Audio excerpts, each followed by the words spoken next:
How do you know that you're not buying a money pit? The house might look perfect, but what's lurking behind the walls could be something like a bad roof, faulty wiring, or hidden mold that could turn your ideal home into a financial nightmare. And if you skip the inspection, you could be on the hook for thousands in unexpected repairs. And an appraisal is not going to save you. It's only about the home's value, not its condition. So the only way to know what you're really buying is with a professional home inspection. So in this video, I'll walk you through why an inspection is essential, how to find a great inspector, and what to do if issues come up so that you can buy with confidence and not the regret that so many home buyers feel. Please do not waive your home inspection. There was this trend when home values started kind of skyrocketing over the past couple of years, really competitive markets, that people started waiving their home inspection. You do not want to do this unless you're super savvy at home and you know exactly how everything is supposed to work in the house. I don't. You need to have a home inspection. It protects you. Even if the seller is like, it's not going to work. We worked with someone else who doesn't have an inspection. Who cares? It's better to walk away from a home than to not have the home inspection and purchase a home that all of a sudden is going to cost you thousands, potentially tens of thousands of dollars, and not to mention the amount of stress and energy that's going to come from a home that requires a lot of work. So even in competitive markets, skipping the inspection could lead to costly surprises later. Don't get caught up in the frenzy. Please don't. A home inspection is on your side. It can save you from so many issues. It's one of the few ways to truly understand a home's condition. A lot of people try to use the appraisal in its place, and that is not what the appraisal does. The appraisal is for the lender. The appraisal is strictly for determining the home's value for lenders. They're not assessing repairs or hidden problems. Now, there's a little caveat here. So the appraisal is only for the lender. Basically, what happens is you're going to buy a home for, let's say, $300,000. The appraisal is so that the lender who hasn't seen the home, right? If they're about to give you a loan on this home for hundreds of thousands of dollars, they want to make sure it's actually worth what you're paying for it.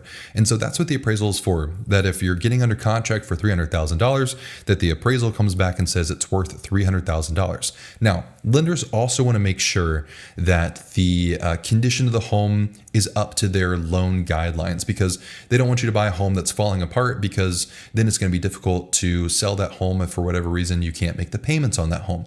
So lenders do look at the condition of the home, but they're looking at it from the perspective of, can they sell the home if they need to, if you don't make payments on it? Not, are there going to be small payments that you're going to have to cover over the period of time that you're in the home? So an appraisal determines the market value of a home. An inspection does not. It's not going to tell you anything about how much the home is worth. It's required by lenders. If you're getting a loan, most loans are going to have an appraisal. Sometimes with a conventional loan, you can get an appraisal waiver, where basically the underwriting software says we have enough public data to back up the value of the home. And so that's perfectly fine if you get one of those. And it focuses on the price, not the home's condition. The main thing with the appraisal, again, is the price, and if the condition supports meets the loan guidelines. The inspection is entirely for you. It's a thorough review of the home's structure, the systems, and overall condition. It's going to identify current issues and potential repairs that you need to make. And it's going to help you avoid costly surprises.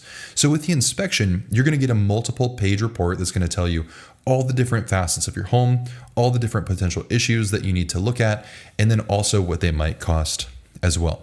So when you're going to find a home inspector is shortly after you get under contract for a home. So you find the home that you love, you're going to make an offer on it. The seller hopefully is going to accept that offer.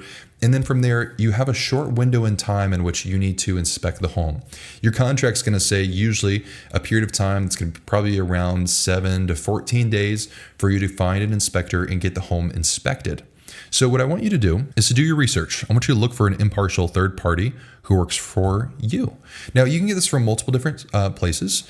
You can get this from a referral from friends, your agent, but verify credentials and reviews independently. I know there's a lot of people who feel very strongly that your agent shouldn't recommend an inspector to you. The logic here is that an agent doesn't want the deal to fall apart, so they're going to recommend a home inspector who does a maybe not a great job or not a thorough job because they don't want you to back out of the deal.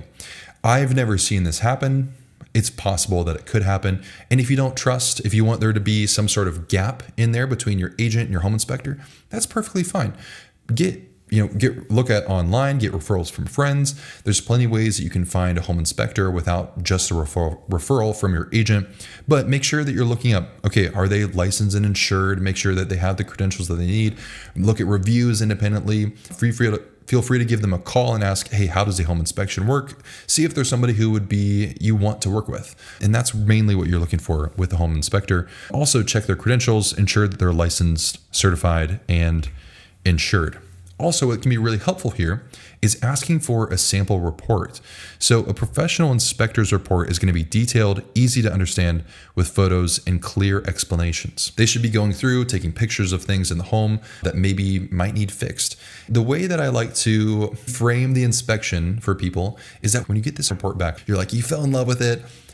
The inspector, if they're doing a good job, that inspection report should almost feel like the sky is falling, right? Their job is to go through and find every small little thing. I've even seen things as small as like there wasn't caulking around this 2-inch stretch of the bathtub, or maybe an outlet was flipped upside down for some reason. That's what a home inspection is going to spot. It's also going to spot some really big issues. The goal for the home inspection is really not to cover all these tiny things that you could probably fix on your own or hire a handyman to fix. The goal is to cover those expenses or the issues with the home that might result in tens of thousands of dollars in expenses in the future. That way you can make an informed decision on the house if you actually want to go through with the purchase. If you're new here, my name is Kyle Seagraves. I'm a licensed loan officer. Our team at NFM Lending works in all states except for New York. The first step is to get pre-qualified for a home loan so you can see what is the monthly payment that you can take on and what is the price that you can get approved for. That way you can start shopping for homes. So if you're ready to take that next step, what you'll do is go to winthehouseyoulove.com/lender. So getting pre-qualified is free. There's no obligation there. And then the next step, what you want to do is then you want to find a helpful real estate agent who can help you navigate your market and then also negotiate the best offer on a home that you love. And so if you want to get connected with a helpful agent in your local area, you can go to winthehouseyoulove.com/agent to interview a couple different agents and see which one is going to work best for you. Next, when you're looking at inspections, there can be different types of inspections. The main one that I want you to get is what's called a whole house inspection. So what it's going to do is give you a general overview of the property, covering key areas like the systems of the home, so electrical, plumbing, HVAC, and then also the structure, the roof, the foundation, and windows. Whole house home inspections are really like a general look at the home and its condition. It's going to cover a lot of bigger issues, but there might be situations with that whole house home inspection where your inspector might say, hey, there's this specific issue with the electrical. I'm going to need to have an electrician take a look at this. And that's perfectly fine for them to spot those general issues and need a specialist or a specialist report to come in there. The cost here, it's going to depend a lot depending on the market that you're in, but expect around $300 to $600. And this can depend a lot on the home's size and location, but this is kind of a good range for a national average. The duration, again, this is going to depend a lot on the home size, potentially the condition. It can also depend on things like how cluttered the home is inside, can make things difficult for the inspector, but expect this to be around 2 to 4 hours. What I really want you to keep in mind here is don't just choose based solely on price, because you really do want a good home inspection. You get what you pay for.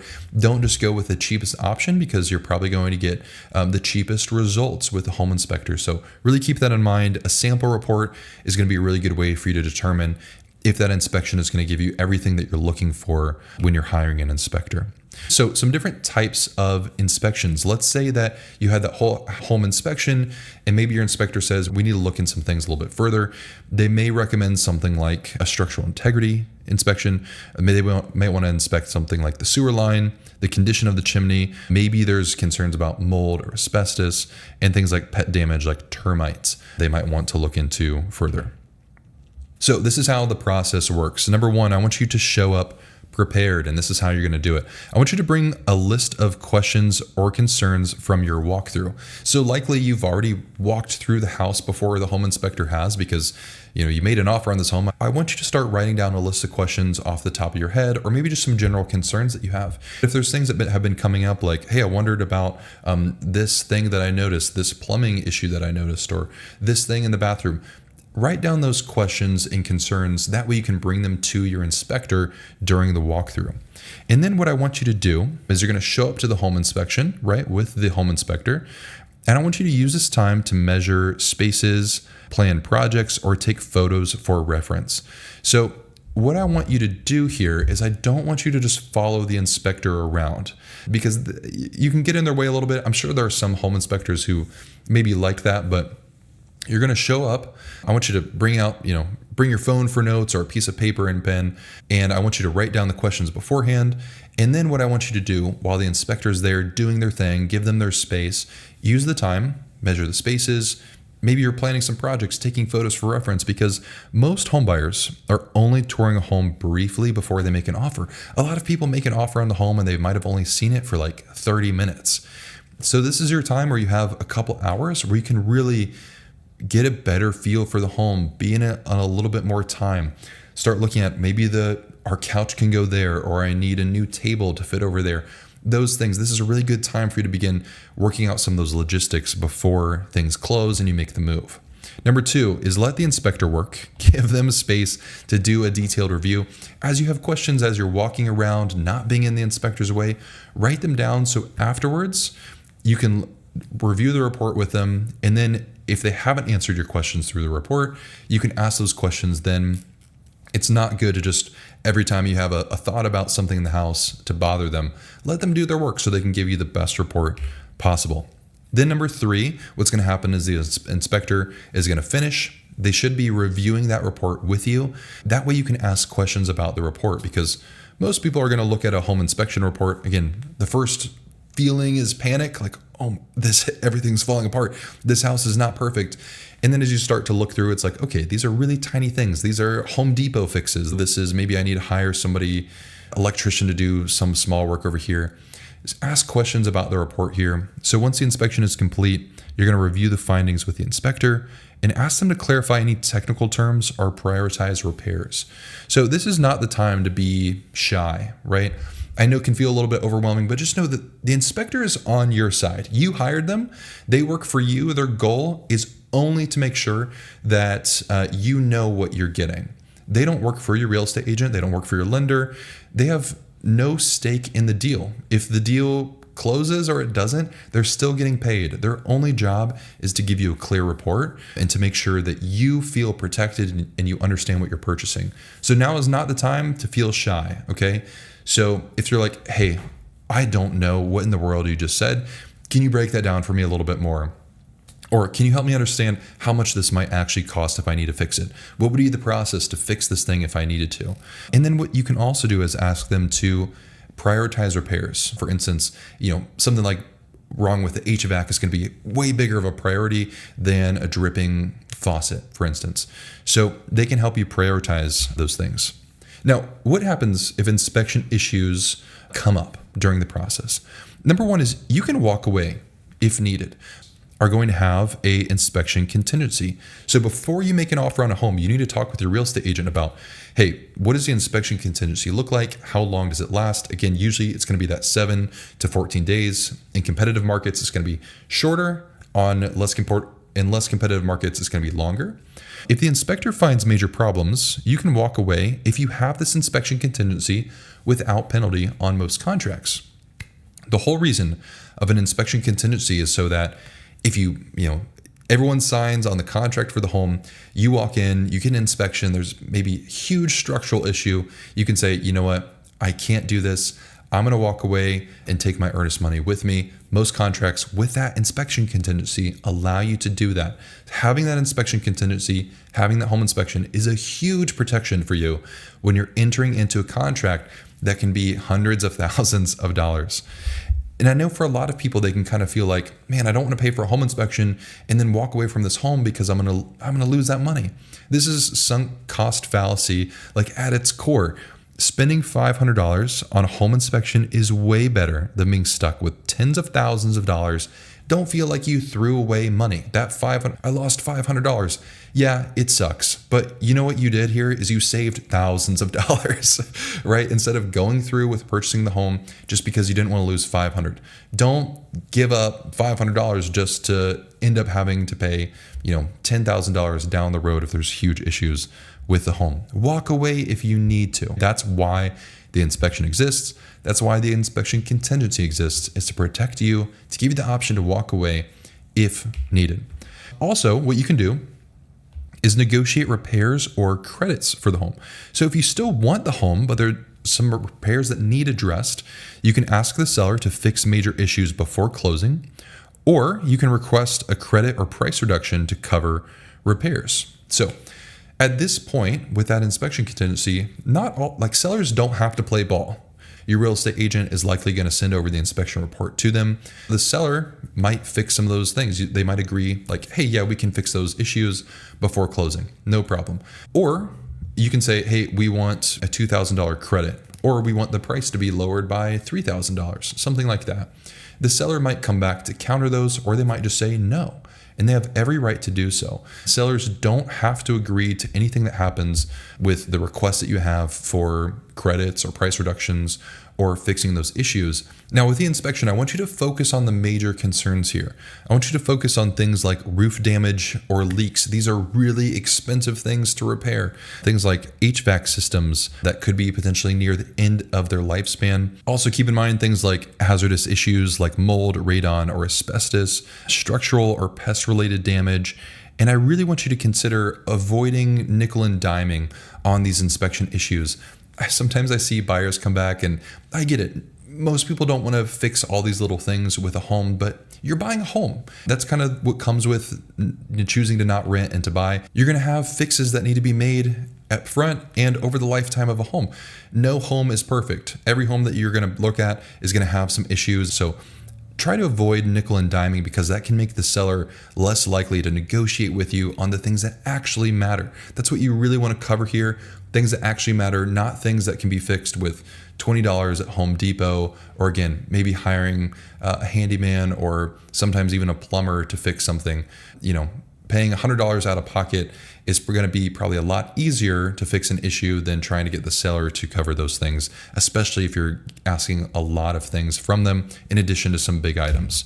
Be mindful of the seller's willingness to negotiate. If you're in a really competitive market, the sellers are going to be less likely to negotiate with you on these repairs. If you're in a slow market, the home has been on, it's been on the market for months and months and months, there's more room for you to negotiate some of these repairs. So focus on these deal-breaking issues, not low-cost minor cosmetic fixes like squeaky floors or missing cabinet hardware. Those things just don't really matter that much and probably aren't worth potentially derailing your contract with trying to get these things fixed. I think it's really smart to have 3 months worth of expenses when you're buying a home saved up in an account. That way, if things come up, you don't have to put unexpected expenses on a credit card, because an inspection is, again, showing you some of these issues. But I remember there was a buyer I worked with, and the day after closing, a pipe burst. That's something that an inspector's never going to be able to find. They can't magically foresee the future, right? But a pipe burst, okay, they have some damage. And thankfully it wasn't too significant, but they still had to hire a plumber, and they probably had some personal items that might have been damaged, or maybe there's some water damage on the floor. Those things needed to be fixed, and it's good to have an emergency fund just in case. I think 3 months of an emergency fund, so 3 months of your expenses, is really smart to have. So I think in that should be your mortgage payment, utilities, and unexpected repairs or maintenance. So in that 3 months of your living expenses should be in that separate account. So that should be after you pay for your down payment and closing costs. You still have 3 months worth of expenses to be able to move into that home. That way you're not paying for your down payment and closing costs and have no money left over in your bank account. The home inspection is your best tool when you're purchasing a home, because they work 100% for you. They have no stake in the deal closing. Most people who you're working with through buying a home have a stake in the deal closing, and that can be beneficial. For instance, you want your lender to get paid when the loan closes. That gives them incentive to make sure that your loan closes as quickly as possible and gives you the best terms as possible. But a home inspection has no stake in the deal closing, so they work 100% for you, and you know that they have your best interest in mind. It is your safety net to have a home inspection. It's about understanding the home's condition and making confident, informed choices in the home that you're about to buy. So I want you to protect your investment, protect your future, and don't compromise on this step in the home buying process.